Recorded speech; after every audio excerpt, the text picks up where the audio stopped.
नमस्कार दोस्तों, मैं हूं सिद्धांत। ओलंपिक स्टडी में आपका बहुत बहुत स्वागत है। कैसे आप सभी लोग? उम्मीद करता हूं कि सभी लोग स्वस्थ होंगे और परीक्षाओं की तैयारी बहुत अच्छे ढंग से कर रहे होंगे। तो दोस्तों, रात में 2 बज रहा है। रात के 2 बजे ये वीडियो मैं रिकॉर्ड कर रहा हूँ। थोड़ी सी एनर्जी आपको लॉस लग सकती है, वॉइस थोड़ा आपको हैवी लग रहा होगा, इसको आप एडजस्ट करना। और आज के सेशन में हम डिस्कस करेंगे हाथी आरक्षण के बारे में, ठीक है, जिसको हम इंग्लिश पे एलिफेंट रिजर्व बोलते हैं। इसके पहले हमने टाइगर रिजर्व कवर कर लिया है एंड बर्ड सेंचुरी को भी कवर कर लिया है, पक्षी अभयारण्य को कवर किया है। और विभिन्न राज्य में जो वन अभयारण्य पाए जाते हैं और राष्ट्रीय उद्यान हैं, इनकी चर्चा हमने कर ली है। देखिए, लिस्ट ज़्यादा हो रही है, ठीक है। बहुत बच्चे कह रहे होंगे कि इतनी लिस्ट हमको मिल रही है, इसको याद कैसे करना है। देखिए, ये जो लिस्ट है, टाइगर, पक्षी, हाथी एंड जो विभिन्न अभयारण्य और राष्ट्रीय उद्यान हैं, ये बहुत ही महत्वपूर्ण है। यहाँ से आप मान के चलिए कम से कम 3 से 4 नंबर बनने वाला है। मैंने आपको बताया है कि सिर्फ इन्वायरमेंट पूछा जाएगा और सिर्फ इन्वायरमेंट के चलते ये चारों टॉपिक इतने महत्वपूर्ण हो जाते हैं कि आप इनको स्किप नहीं कर सकते हो। अब रही बात याद कैसे करें, तो याद करने का सबसे आसान तरीका ये है कि आप जो लिस्ट है, जो लिस्ट प्रोवाइड कराई जा रही है, इसमें से 3-4 नेम पर डे आप याद करें, ठीक है। रट डालें 3-4 नेम, 5 नेम, जितनी आपकी कैपेसिटी है, जितना आपके पास टाइम है। और इससे संबंधित जो राज्य है, इसको आप पर डे डेली बेसिस पर रटते रहें, ठीक है। 3-4 नेम आपका टाइगर रिजर्व का, 3-4 नेम पक्षी अभयारण्य का, 3-4 नेम वन अभयारण्य का, 3-4 नेम हाथी अभयारण्य का, हाथी रिजर्व का। ऐसे ऐसे करके आप रटिए। आपके पास समय है, परीक्षा अभी जनवरी है, 20 जनवरी है आज, ठीक है। मैं अप्रॉक्स डेट आपको बता दे रहा हूँ कि परीक्षा के लिए आपके पास 1.5 महीने का वक्त है, ठीक है। सूचना है मेरे पास, लगभग एग्जैक्ट सूचना है कि परीक्षा कब होनी है। लेकिन जो मैंने सूचना आपको पेड के एग्ज़ाम की, सॉरी, इसके रिजल्ट की और एक आध सूचना जो मैंने दी है, अगर ये सूचनाएं सही निकलती हैं, ठीक है, जो मुझे रिपोर्ट मिल रहा है, अगर ये चीज़ें सही निकलती हैं, ये अपडेट सही निकलता है, तो फिर आपका जो वन दरोगा का एग्ज़ाम डेट है, इसके बारे में मैं आपको बताऊंगा और इसका कट ऑफ कितना जा रहा है, इसको भी मैं बताऊंगा, ठीक है। आप सारी चीज़ें मैच करेंगे, इसके बाद आप मुझे बताएंगे कि क्या मैं सही हूँ या फिर गलत हूँ, ठीक है। तो थोड़ा सा वेट कीजिए, जो 2-3 बातें मैंने बताई हैं ये सही निकल जाए, इसके बाद में सारा जो मैटर है, सारा जो अपडेट है, रिपोर्ट है, जो पेंडिंग पड़ा है, सबके बारे में एक एक करके मैं बता दूंगा, ठीक है। एक चीज़ मैं और कहूँगा कि जो लोग चैनल पर नए हो, इन्वायरमेंट सेक्शन को ढंग से पढ़ना चाहते हो, यहीं पे आपको बेस्ट मटेरियल मिलेगा। बाकी आप यूट्यूब पे भटकेंगे, कोई मैराथन चलाएगा, कोई कुछ चलाएगा, कहीं आपका टाइम वेस्ट होगा, आपके पास समय कम है, ठीक है। तो आप अच्छे कंटेंट से पढ़ें, डिटेल से पढ़ें। अब देखिए, यहाँ पर मैं सिर्फ आपको लिस्ट प्रोवाइड करा सकता हूँ। ये जो लिस्ट मैंने यहाँ पे लगा रखी है, मैं सिर्फ चाहूँ तो यही आपको रटा दूँ, लेकिन क्या मतलब है इस चीज़ का, ये चीज़ तो आप खुद करने वाले हैं। ये लिस्ट तो आपको खुद रटना है। यहाँ पर मैं पढ़ के बताऊँ क्या मतलब इस चीज़ का, तो ये लिस्ट आपको जो हमारा पेड ग्रुप है वहाँ पर दे दिया जाएगा, इसकी टेंशन आप मत लें। बाकी जो अन्य कंटेंट है, अन्य टॉपिक है, जहाँ से एक आध क्वेश्चन छटक के बन सकता है, ये जानना बहुत ज़रूरी है, ठीक है, क्योंकि यही आपको अपर हैंड दिलाएगा आपकी परीक्षा में। बाकी लिस्ट आप रट लो, लिस्ट के लिए कोई कुछ नहीं कर सकता, ये आपको खुद करना होगा दोस्तों। अगर कोई लिस्ट आपको रटा रहा है तो वो चीज़ सही नहीं है। मेरे हिसाब से आपको जो कंटेंट है इसको ध्यान देना चाहिए, जो मैं यहाँ पे लेके आया हूँ। बाकी लिस्ट आप खुद से पढ़ेंगे, ठीक है। ओके, तो सेशन स्टार्ट करते हैं। देखिए, एलिफेंट रिजर्व क्या होता है, पहले हम इसको समझ लेते हैं। हाथी रिजर्व के माध्यम से सरकार जंगली हाथियों को आबादी मुक्त वाले क्षेत्रों में संरक्षण और प्रबंधन में मदद करती है, ठीक है। ऐसा क्षेत्र जो आबादी मुक्त होता है, ऐसे क्षेत्र को सरकार जो है हाथियों के रहने के अनुकूल बनाती है और इन्हीं क्षेत्र को हम एलिफेंट रिजर्व बोलते हैं। यह परियोजना जंगल में हाथियों की आबादी के लिए हाथी गलियारों और हाथियों के आवास की सुरक्षा करता है। किस परियोजना की बात हो रही है, तो बात हो रही है प्रोजेक्ट एलिफेंट की, ठीक है। तो प्रोजेक्ट एलिफेंट के माध्यम से सरकार ने हाथी आरक्षण पर ध्यान दिया। जिस तरह से बाघ विलुप्त होने की कगार पे आ गए थे, कहीं हाथी भी इसी कगार पे ना जाए, इससे पहले हाथियों की सुरक्षा सुनिश्चित की गई सरकार के माध्यम से, ठीक है। देखिए, टोटल 16 राज्य ऐसे हैं जहां पर हाथी संरक्षण लागू है। इस चीज़ का आप ध्यान रखिएगा। 28 राज्य हैं जिनमें 16 राज्यों में हाथी संरक्षण को लागू किया गया है। और ये राज्य कौन से हैं, इनको आप देख सकते हैं। यहाँ पर हाथी रिजर्व या एलिफेंट रिजर्व बनाए गए हैं। आप ये देख सकते हैं, अरुणाचल प्रदेश, आसाम, आंध्र प्रदेश, छत्तीसगढ़, झारखंड, केरल, कर्नाटक, मेघालय, महाराष्ट्र, नागालैंड, उड़ीसा, तमिलनाडु, उत्तरांचल या उत्तराखंड, उत्तर प्रदेश और पश्चिम बंगाल हैं, ठीक है। ये स्टेट ऐसे हैं, ये 16 राज्य ऐसे हैं जहां पर हाथी अभयारण्य या फिर हाथी आरक्षण या फिर एलिफेंट रिजर्व पाया जाता है। ठीक है, थोड़ी सी झलक हम देखेंगे प्रोजेक्ट एलिफेंट की, क्योंकि ये टॉपिक काफ़ी महत्वपूर्ण हो जाता है। बात हो रही है एलिफेंट रिजर्व की, तो यहाँ पर प्रोजेक्ट एलिफेंट की चर्चा करना बहुत ज़रूरी है। एक सेकेंड। ओके, देखिए प्रोजेक्ट एलिफेंट फरवरी 1992 में केंद्र सरकार द्वारा प्रायोजित एक योजना है। तो यह राज्य सरकार के द्वारा प्रायोजित नहीं है, यह केंद्र सरकार के द्वारा प्रायोजित एक योजना है जो फरवरी 1992 में स्टार्ट किया गया था। भारतीय वन्यजीव संरक्षण अधिनियम 1972 की अनुसूची के अनुसार संरक्षित प्रजातियों की सूची में हाथी को शामिल किया गया है। तो ये ध्यान रखना कि 1972 का जो अधिनियम है, जिसको हम भारतीय वन्यजीव संरक्षण अधिनियम बोलते हैं, इसमें कोई सूची है। अब इसमें कौन सी सूची है ये जरूरी नहीं है, बस आप ये समझ लीजिए कि इस सूची के इसमें जो सूची है, अनुसूची है, इसके अनुसार संरक्षित प्रजातियों की सूची में हाथी को शामिल किया गया है। ठीक है, भारत में हाथियों की आबादी में गिरावट के मुख्य कारण क्या है? आप देख सकते हैं, आवासों को खेत में बदला गया है, ये कारण है। और मानव और हाथी के बीच में जो संघर्ष है, यानी कि हाथियों का जो शिकार किया जाता है इनके मांस के लिए, हाथी दांत के लिए, ठीक है, ये भी कारण है जिससे हाथियों की आबादी में गिरावट आई है। और हाथियों की जो गलियारे हैं, जहाँ से हाथी पास होते हैं या इनके जो रहने का स्थान है, इसको हमने घटाया है, इसको हमने, ठीक है, उजाड़ा है, एक तरह से कह सकते हैं, या फिर अनुपस्थित हैं सारी चीज़ें, इसलिए हाथियों की आबादी में गिरावट पाई गई है। देखिए, भारत सरकार द्वारा 1992 में प्रोजेक्ट एलिफेंट को शुरू किया गया। जब यह प्रोजेक्ट शुरू किया गया था तब इन जानवरों की आबादी लगभग 15,000 थी और तब से ये लगातार बढ़ रही है। ठीक है, जब ये प्रोजेक्ट एलिफेंट 1992 में शुरू किया गया था उस समय 15,000 हाथी पूरे भारत में मौजूद थे। और इस समय अगर हम बात करें तो लगभग 27,312 हाथी पाए गए हैं, जैसा कि आप यहाँ पे देख सकते हैं। जो नेक्स्ट पॉइंट है, भारतीय हाथी की मौजूदा जनसंख्या जो है 2017 के अनुसार 27,312 है। तो अभी ये और बड़ी होगी, अभी 2023 चल रहा है, लेकिन हमारे पास जो डेटा है ये 2017 का अवेलेबल है। तो 2017 में जितने हाथी थे आप देख सकते हैं 27,312 हाथी थे, या फिर हैं, या इससे ज़्यादा है। ठीक है, अब देखिए, हाथी आपको पता होगा राष्ट्रीय धरोहर इसको बताया गया है, विरासत बताया गया है। भारत सरकार ने वर्ष 2010 में हाथी को राष्ट्रीय वन्य बोर्ड की सिफारिश पर हाथी को राष्ट्रीय विरासत पशु घोषित किया गया। ऐसा यह सुनिश्चित करने के लिए किया गया था कि बाघों की तरह हाथियों की संख्या कम होने से पहले उन्हें पर्याप्त सुरक्षा दी जाए।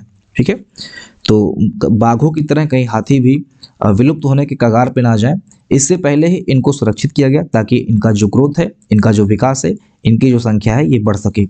वन्यजीव संरक्षण अधिनियम 1972 में संशोधन कर नेशनल टाइगर कंजर्वेशन अथॉरिटी की तर्ज पर, ठीक है, वही जिस तरह से नेशनल टाइगर कंजर्वेशन अथॉरिटी बनाया गया था उसी की तर्ज पर राष्ट्रीय हाथी संरक्षण प्राधिकरण बनाया गया है। इसके गठन का प्रस्ताव पारित किया गया। ठीक है, तो वन्यजीव संरक्षण अधिनियम 1972 के अनुसार जिस तरह से नेशनल टाइगर कंजर्वेशन अथॉरिटी की तरह बनाया गया था, उसी तरह से राष्ट्रीय हाथी संरक्षण प्राधिकरण के गठन का प्रस्ताव पारित हुआ। ओके, अब देखते हैं हाथी परियोजना का उद्देश्य क्या है। बहुत इंपॉर्टेंट नहीं है, मैंने यहाँ पर लिख रखा है नॉट इंपॉर्टेंट, क्योंकि आप सभी को पता है कि उद्देश्य क्या हो सकता है। पालती हाथियों के कल्याण को सुनिश्चित करना, हाथियों और उनके आवास और हाथी गलियारों का संरक्षण करना, मानव हाथी संघर्ष का शमन और रोकथाम। ठीक है, तो ये सारी चीज़ें ऑलरेडी मैं डिस्कस कर चुका हूँ। अब हाथी परियोजना का लक्ष्य क्या है, नॉट इंपॉर्टेंट, यहाँ पर मैंने लिख रखा है। ठीक है, अब इसका लक्ष्य क्या है आप देख सकते हैं, हाथी संरक्षण के लिए वैज्ञानिक और नियोजित प्रबंधन रणनीतियों का विकास और प्रचार करना, हाथी दांत के अवैध व्यापार को रोकें और शिकारियों से हाथी की सुरक्षा सुनिश्चित करें।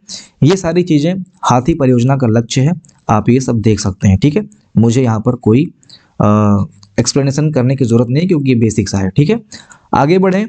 भारत में अभयारण्य और हाथी रिजर्व। ओके, ये टॉपिक देख लेते हैं, यहाँ पर कुछ महत्वपूर्ण चीज़ें निकल के सामने आ रही हैं। भारत में अभयारण्य और हाथी रिजर्व सरकार द्वारा अधिसूचित किया गया है। भारत में लगभग 33 हाथी रिजर्व हैं, कहीं कहीं पर 32 भी देखने को मिलता है, लेकिन जो मोस्ट रिसेंट डेटा है मैंने कई जगह पे डाला, ठीक है, तो वहाँ पर 33 देखने को मिल रहा है। हालांकि जो मेन वेबसाइट है वाइल्ड लाइफ का, वहाँ पर भी 32 ही दिख रहा था। ठीक है, लेकिन वो लास्ट अपडेट 2013 दिखा रहा था, इसलिए मैंने 33 यहाँ पे लिख रखा है। ठीक है, तो ये सारी चीज़ें आप देख सकते हैं, मैंने डिटेल बता दिया है। अब जैसा हो आप समझ लेना। जो वाइल्ड लाइफ, जो नेशनल वाइल्ड लाइफ का मेन वेबसाइट है वहाँ पर 32 है, लेकिन जो लास्ट अपडेट था वो 2013 था। और बाकी अन्य वेबसाइट पर और कई जगह पर 33 हाथी रिजर्व दिखा रहा है। ठीक है, तो यहाँ पर मैंने 33 लिख रखा है। भारत में लगभग 33 हाथी रिजर्व हैं। सबसे पहला हाथी रिजर्व झारखंड का सिंह भूमि हाथी रिजर्व है। तो सबसे पहला हम कहें या सबसे बड़ा कहें, ठीक है, दोनों चीज़ें ये झारखंड की सिंह भूमि हाथी रिजर्व पर लागू होती हैं। अगर बड़ा कहता है और अगर सबसे पहला पूछता है तो ये सिंह भूमि हाथी रिजर्व है। ठीक है, ये आपका राइट आंसर हो जाएगा। ये क्वेश्चन पूछ सकता है। देखिए, भारत में विभिन्न हाथी रिजर्व की स्थापना को सक्षम करने के साथ साथ प्रोजेक्ट एलिफेंट विभिन्न कार्यक्रमों और एजेंसियों की स्थापना का भी नेतृत्व करता है। यानी कि प्रोजेक्ट एलिफेंट का कार्य सिर्फ ये नहीं है जो मैंने यहाँ पे लिख रखा है, आप देख सकते हैं। ये सिर्फ यही कार्य इसका नहीं है, इसका कार्य कुछ और भी है। देख सकते हैं क्या है, जैसे MIKE means monitoring of illegal killing elephants और हाथी टास्क फोर्स, ये दो महत्वपूर्ण प्रोजेक्ट है। ये भी देखता है प्रोजेक्ट एलिफेंट, ये भी प्रोजेक्ट एलिफेंट के माध्यम से ही देखा जाता है। ठीक है, MIKE means monitoring of illegal killing of elephant, means illegal तरीके से हम जो एलिफेंट को मारते हैं, ठीक है, इनका शिकार करते हैं, इसकी मॉनिटरिंग करना, ये भी प्रोजेक्ट एलिफेंट के अंतर्गत आता है। और हाथी टास्क फोर्स गठित किया गया है, ये भी एलिफेंट प्रोजेक्ट के माध्यम से आता है। थोड़ा सा डिटेल ले लेते हैं, बहुत ज़्यादा नहीं करूँगा, लेकिन हाँ थोड़ी सी जानकारी आपको माइक प्रोग्राम के बारे में होनी चाहिए, monitoring of illegal killing of elephants. देखिए ये क्या है, आपको बस इतना याद रखना है कि माइक का उद्देश्य हाथियों की संख्या वाले देशों द्वारा उनकी आबादी के उचित प्रबंधन और दीर्घकालिक संरक्षण, ठीक है, ये याद रखिएगा। माइक प्रोग्राम का मुख्य उद्देश्य हाथियों का दीर्घकालिक संरक्षण करना है। ठीक है, मतलब लंबे समय तक हाथियों की सुरक्षा की जा सके, ये माइक का प्रमुख उद्देश्य है। ठीक है, इसके लिए आवश्यक जानकारी प्रदान करना और अवैध शिकार के स्तरों और प्रवृत्तियों को मापना, कितना शिकार हो रहा है और टेंडेंसी कितनी है इंसानों की, वहाँ पर जो इंसान रह रहे हैं आसपास, उनका कितना मन करता है, वो कितना झुके हुए हैं शिकार की तरफ, नीड क्या है उस देश में मांस की, ठीक है, हाथियों के मांस की या हाथी दांत की, इन सारी चीज़ों का मापना और हाथियों का जो दीर्घकालिक संरक्षण है, ये माइक के माध्यम से निर्धारित किया जाता है। एक अभियान चलाया गया था केंद्र सरकार के द्वारा, इसको देख लेते हैं। मोस्ट इंपॉर्टेंट डेटा है ये आप याद रखेंगे। ठीक है, क्योंकि अभियान वगैरह क्वेश्चन में अक्सर पूछ ले जाते हैं। जो योजनाएं होती हैं केंद्र सरकार की, राज्य सरकार की, तो ये जरूर पूछी जाती हैं, क्योंकि भाई इनको अपने योजना का कहीं ना कहीं बच्चों के माध्यम से प्रचार प्रसार करना होता है। तो उनको भाई बच्चे पढ़ेंगे तभी उनकी योजना लोगों तक पहुंचेगी, इसलिए योजनाओं से क्वेश्चन जरूर बनता है। देखिए, हाथी मेरे साथी अभियान क्या है। इस अभियान की शुरुआत दिल्ली में 24 मई 2011 को हुई थी। पर्यावरण और वन मंत्रालय ने हाथी मेरे साथी अभियान की शुरुआत की, तो ये भी इंपॉर्टेंट है। और किसने शुरू किया, किसके माध्यम से ये अभियान शुरू हुआ था, तो पर्यावरण और वन मंत्रालय के द्वारा। ओके, थोड़ा सा रिलैक्स हो जाऊं। ओके, पर्यावरण और वन मंत्रालय के द्वारा ये अभियान शुरू किया गया था। अभियान का उद्देश्य जो है ये आप देख सकते हैं, सार्वजनिक जागरूकता बढ़ाना, हाथियों के प्रति, इनके शिकार के प्रति, इनकी सुरक्षा के प्रति लोगों में जागरूकता बढ़ाना और हाथियों और स्थानीय आबादी के बीच मित्रता का विकास करना। ठीक है, हाथियों और स्थानीय आबादी के बीच में मित्रता का विकास करना। वही बात हो रही है कि हाथी मेरे साथी, जो स्थानीय लोग हैं ये हाथियों को अपना साथी बनाए, तो ये है हाथियों और स्थानीय आबादी के बीच में मित्रता का विकास करना, सार्वजनिक जागरूकता बढ़ाना। बैठक का हिस्सा बनने वाले 8 देश हैं। तो हाथी मेरे साथी जो अभियान है, इसमें कितने देश इसमें कितने देश सम्मिलित हैं, या बैठक में कितने देश हिस्सा लिए थे, तो 8 देश ने हिस्सा लिया था। आप देख सकते हैं list, Kenya, Sri Lanka, Botswana, Congo गणराज्य, तंजानिया, इंडोनेशिया, थाईलैंड और भारत। जिसमें हाथियों की अगर संख्या की बात करें तो बोत्सवाना में बहुत ज़्यादा है। ठीक है, इंडिया में भी संख्या ठीक ठाक मिलती है।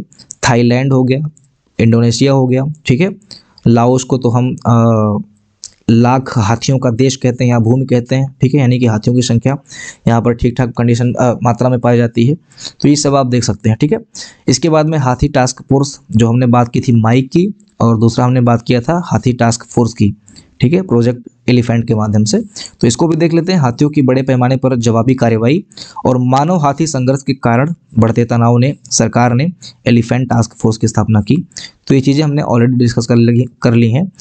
आप एक पॉइंट याद रखेंगे इसमें जो महत्वपूर्ण बन के आता है, यह है एटीएफ का नेतृत्व एक वन्य जीव इतिहासकार और विश्लेषक डॉक्टर महेश रंगराजन कर रहे हैं। ठीक है, हाथी टास्क फोर्स आप बोलेंगे एटीएफ इसको शॉर्ट में, तो इसका नेतृत्व जो है ये डॉक्टर महेश रंगराजन कर रहे हैं, ये आप याद रखेंगे। ठीक है, अब देखते हैं महत्वपूर्ण तथ्य जो कि क्वेश्चन बनकर आपके एग्जाम में टपक सकता है। ये मोस्ट इंपॉर्टेंट डेटा है, इसको आप याद रखेंगे, ठीक है।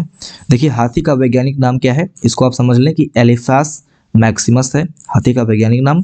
भारत में कुल 33 हाथी रिजर्व हैं। कितने हाथी रिजर्व हैं? 33 हाथी रिजर्व हैं। एलिफेस मैक्सिमस इसका वैज्ञानिक नाम है।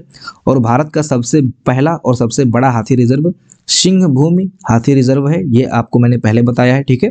तो सिंह भूमि हाथी रिजर्व पहला और बड़ा हाथी रिजर्व है पूरे भारत का, ठीक है। भारत के 3 राज्य झारखंड, कर्नाटक और केरल का राजकीय पशु हाथी है, ठीक है। तो ये 3 स्टेट का जो राष्ट्रीय पशु है ये हाथी है, ये आप याद रखेंगे। 2 डेटा काफी कंफ्यूज करने वाले हैं, इनको आप अच्छे से समझ लीजिए। भारत में सबसे ज्यादा हाथी कर्नाटक और असम में पाए जाते हैं। सबसे ज्यादा हाथी कहाँ पाए जाते हैं? नंबर्स की बात हो रही है तो कर्नाटक और असम में पाए जाते हैं। और सबसे ज्यादा हाथी रिजर्व कहाँ पर पाया जाता है? तो 2 राज्य तमिलनाडु और असम है। तो इन दोनों में अंतर आप समझ लीजिए। ये सबसे ज्यादा हाथी रिजर्व वाले 2 राज्य हैं तमिलनाडु और असम, और ये सबसे ज्यादा जनसंख्या वाले हाथी राज्य हैं कर्नाटक और असम, ठीक है। इसके अलावा सफेद हाथियों की जो भूमि है इसको हम थाईलैंड को बोलते हैं। लाख हाथियों की भूमि हम लाओस को बोलते हैं। और भारत में कुल 10 माइक साइट हैं। प्रोजेक्ट टाइगर के अंतर्गत जो माइक साइट है वो भारत में 10 माइक साइट हैं, ठीक है। ये डेटा आप याद रखेंगे। इसके बाद में जो मैंने बात की कि आपको लिस्ट याद रखनी है, ये लिस्ट मैंने लिख रखी है। केरल में 4 हैं, तमिलनाडु में 4 हैं। इन डेटा को आप खुद याद रखेंगे, ठीक है। इसको पढ़ाने की जरूरत नहीं है। हाँ, क्विक रिवीजन के माध्यम से आने वाले टाइम में या फिर जब हम आपका जो प्रैक्टिस सेट होगा जब करवाया जाएगा तो इसमें क्वेश्चन बना के यहाँ से मैं आपसे पूछूंगा। आप सभी लोग इसको याद कर लें जब प्रैक्टिस सेट स्टार्ट किया जाएगा, ठीक है। तो वहाँ पर आपको मैं पूछूंगा ये सारे क्वेश्चन, ठीक है। MCQ के फॉर्म में दूंगा तो वो सारी चीज़ें आप वहाँ पे प्रैक्टिस करेंगे, ठीक है। उसके माध्यम से आप अपना बेस्ट देंगे वहाँ पे। इसके लिए ज़रूरी है कि आज इसको आप याद कर लें, ठीक है। जो पेड ग्रुप से नहीं जुड़े हैं वो स्क्रीनशॉट ले सकते हैं, जैसा कि मैं आपको दिखा रहा हूँ। इसका आप स्क्रीनशॉट ले सकते हैं अगर आपने पेड बैच हमारा ज्वाइन नहीं किया है। अब हम जो महत्वपूर्ण क्वेश्चन बन सकते हैं हाथी रिजर्व से संबंधित, इसको भी देख लेते हैं। 10-5 क्वेश्चन मैंने शामिल किया है। बाकी जब मेन प्रैक्टिस सेट स्टार्ट करेंगे तो उसमें ठीक ठाक क्वेश्चन आपको दिखेंगे, जिसमें क्वेश्चंस की संख्या 30+ होगी। बाकी आज इस सेशन में, वीडियो सेशन में 10-5 क्वेश्चन को हमने यहाँ पे जो मोस्ट इंपॉर्टेंट है उनको शामिल किया है। देखिए भारत का पहला हाथी रिजर्व कौन सा है? आप देख सकते हैं सी, सिंह भूमि हाथी रिजर्व मोस्ट इंपॉर्टेंट है। 30वां हाथी रिजर्व कौन सा है? डी, यानी कि सिंह फन हाथी रिजर्व नागालैंड का हाथी रिजर्व है। ये भारत का 30वां हाथी रिजर्व है, ठीक है। हो सकता है किसी परीक्षा में पूछा गया हो, इसलिए ये यहाँ पे दिया गया है। भारत का 29वां हाथी रिजर्व कौन सा है? तो आप देख सकते हैं सी, डांडोली हाथी रिजर्व। भारत का सबसे बड़ा हाथी रिजर्व कौन सा है? तो यहाँ पर आप देख सकते हैं भारत का सबसे बड़ा हाथी रिजर्व सी लिखा हुआ है, मैसूर हाथी रिजर्व। वैसे सबसे बड़ा की हम बात करते हैं तो सिंह भूमि ही है, इसको मैं चेक कर लूँगा, ओके।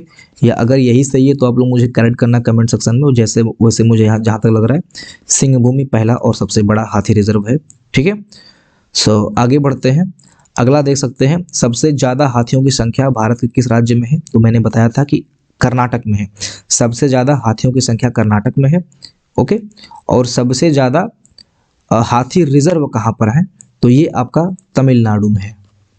कहाँ पे है? तमिलनाडु में है। मैं चेक कर लेता हूँ, थोड़ा सा कन्फ्यूज़न हो रहा है क्योंकि दिमाग तो भी मेरा हैंग हो रहा है। सो देखिए सबसे ज़्यादा हाथी रिजर्व वाले तमिलनाडु हैं और असम है, ठीक है। तो सबसे ज़्यादा रिजर्व की बात करेंगे तो तमिलनाडु में है और सबसे ज़्यादा संख्या की बात करेंगे तो कर्नाटक में है।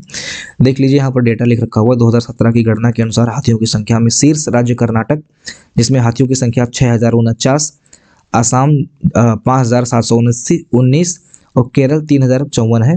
तथा हाथियों की कुल संख्या टोटल भारत में 19,964 है। कितना है? 29,964 है। भारत में सर्वाधिक बंदी हाथी किस राज्य में है? ये एरर है यहाँ पे, ठीक है। तो इसको भी मैं चेक कर लूँगा, जो भी होगा बताया जाएगा। सबसे ज़्यादा बंदी हाथी किस राज्य में है? तो असम में बता रहा है, ओके। इसको मैं चेक कर लूँगा, टाइम वेस्ट नहीं करना है मुझे, ओके। सो अगला देख सकते हैं भारत का पहला हाथी अस्पताल कहाँ खोला गया? तो बी में खोला गया, याद रखना मथुरा में खोला गया है। भारत का सबसे पहला हाथी अस्पताल मथुरा में खोला गया है, ठीक है। हाथी पुनर्वास केंद्र कहाँ पर है? तो सी में है। वोटर केरल में है, ठीक है, वोटूर केरल। हाथी पुनर्वास केंद्र कहाँ पर है? वोटूर केरल में है। पहला हाथी अस्पताल मथुरा में खोला गया। ओके। भारत सरकार द्वारा हाथी को राष्ट्रीय धरोहर कब घोषित किया गया? तो 2010 में घोषित किया गया। ये मोस्ट इंपॉर्टेंट डेटा है, इसको भी आप याद रखेंगे। मयूरभंज हाथी रिजर्व क्षेत्र किस राज्य में पाया जाता है? तो ओडिशा में पाया जाता है। मयूरभंज हाथी रिजर्व क्षेत्र ओडिशा में पाया जाता है। तो ये रहा आज का सेशन, ठीक है। थोड़ी सी एनर्जी आपको लॉस लग सकती है हमारी, मैंने चीज़ों को फास्ट कवर करने की कोशिश की है और मेरी ये कोशिश हमेशा रहती है, जहाँ पर समझाने की बात आती है वहाँ पर समझाया जाता है, लेकिन जहाँ पर सिर्फ फैक्ट्स आते हैं वहाँ पर टाइम वेस्ट करना मेरे हिसाब से सही नहीं है। आपको एग्जाम पॉइंट ऑफ व्यू से सारे कंटेंट प्रोवाइड कराए जा रहे हैं। रही बात इतने डिटेल्स नोट की, तो इसको भी सॉर्ट किया जाएगा जब हमारा क्विक रिवीजन सीरीज स्टार्ट होगा। ग्रामीण परिवेश में हमने क्विक रिवीजन करवाया था, आपको याद होगा, जो बच्चे पुराने होंगे उनको पता होगा। जब क्विक रिवीजन सीरीज करवाया जाएगा तो वहाँ पर आपको हैंड रिटन नोट्स मिलेंगे और शॉर्ट नोट मिलेंगे, तो आप लोग टेंशन फ्री रहें। आपको पढ़ना अभी है डिटेल में, बाद में जब क्विक रिवीजन करना है तो वहाँ पर हम शॉर्ट नोट भी देख लेंगे। सो वीडियो को बहुत लंबा नहीं करते हैं। पेड बैच में जुड़ना चाहते हो तो कमेंट कीजिए, व्हाट्सअप कीजिए। मिलते हैं अगली वीडियो में। धन्यवाद।